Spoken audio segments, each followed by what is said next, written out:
PDK po ushtron presion mbi lidershipin aktual të LDK. Zonja Osmani është deputet e Kuvendit të Kosovës, nuk përmbush elementet e një figure konsensuale. Të shpresoj që partitë politike opozitare kanë reflektuar. Zgjedhjet nuk kanë ardhur si rezultat i gabimeve, kanë ardhur si rezultat i pozicionimeve. Opozita ka qenë pozicionuar për ta bllokuar qeverisjen e vetëvendosjes. Dhe si rrjedhoi bllokadës dhe si rrjedhoi refuzimit për të bashkëpunuar, ne nuk kemi pasur asnjë alternativë tjetër. Po të pranonte LDK ftesat e lëvizjes vendosje vitin e kaluar për takime e për qeverisje të përbashkët, ne sot nuk do të kishim këtë situatë, nuk do të kishim as zgjedhje 7 qershorit dhe as zgjedhje 27 dhjetorit. Do të ishim duke qeverisur me atë partneritetin që do të krijanim dhe me atë program që do të harmonizonim. Nuk është çështje e gabimit, është çështje që refuzimet e vazhdueshme vitin e kaluar i shkaktuan zgjedhjen e 27 dhjetorit. Takimet pa vullnet politik për të gjetur një zgjidhje pas zgjedhjes të 27 dhjetorit i shkaktuan zgjedhjen e 7 qershorit.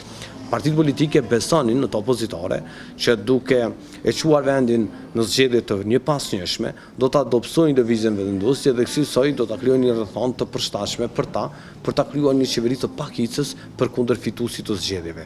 Natyrisht këto kalkulimet konjunkturale për ta zhvlerësuar vullnetin e qytetarëve nuk prodhojnë stabilitet.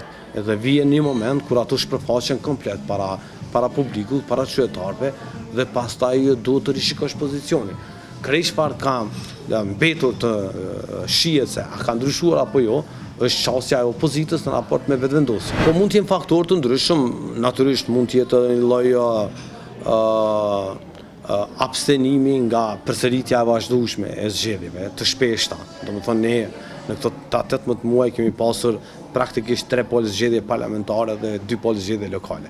Domethënë 5 polë zgjedhje kemi pasur në 18 muaj.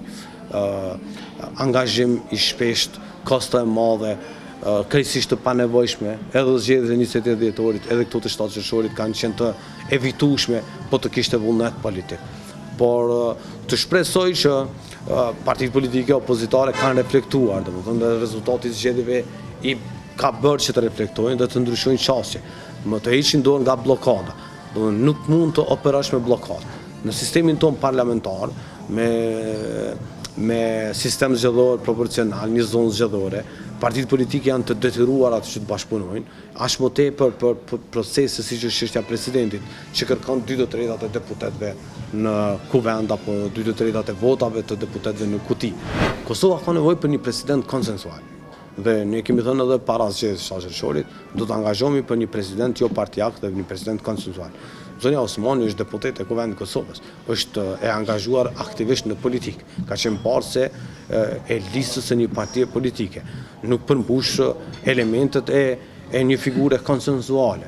Domethënë nga momenti i pozicionimit të saj pas dhe do të thënë nga shpërndarja e kuvendit me atë dekretin antikushtetues e deri tek kryesimi i listës së LDK-s e deri tek të qenurit deputete nuk hyn në domenin e figurave konsensuale. Është një figurë tashmë politike, aktivisht politike. Nuk është çështja e votës individuale, por çështja e pozicionit politik. Kosova ka nevojë për një president konsensual, jo partijak, dhe pastaj se raporti për të krijuar qeverinë ose jo është çështje e vullnetit të popullit të shprehur në zgjedhje. Unë kam thënë publikisht dhe them përsëri që kjo është një fushatë e PDK-s nëpërmjet elementeve të saj në LDK, siç është përparim Rama, për ta goditur Lumir Abdigjikun dhe lidershipin aktual të LDK-s që mos të ofrohet me vetëvendosjen me çfarë do bashkëpunimi për ta gjetur një zgjidhje për presidentin. Domethënë ka një tendencë të vazhdueshme të elementeve të PDK-s në LDK për ta tërhequr LDK-n ka PDK. Ata e kanë pasur gjatë këtyre 5 viteve në pozicione të njëjta. Po në situatën për të shmangur krizën, për të gjetur një zgjidhje për presidentin dhe duke marrë parasysh që roli i LDK-s është i rëndësishëm, siç ishte përcaktuar edhe herën e kaluar, PDK po ushtron presion mbi lidershipin aktual të LDK-s. Unë mund të kem mospajtime të pafund edhe me lidershipin e LDK-s e me të tjerët, por ama më duket shumë do thoya unë dashakeqe si qasje që PDK po mban të ose po tenton ta mbaj LDK-n të nënshtruar dhe kësaj të pengoj çfarëdo përafrimi apo bashkëpunimi për çështjen e presidentit në mes të LDK-s dhe BB-s.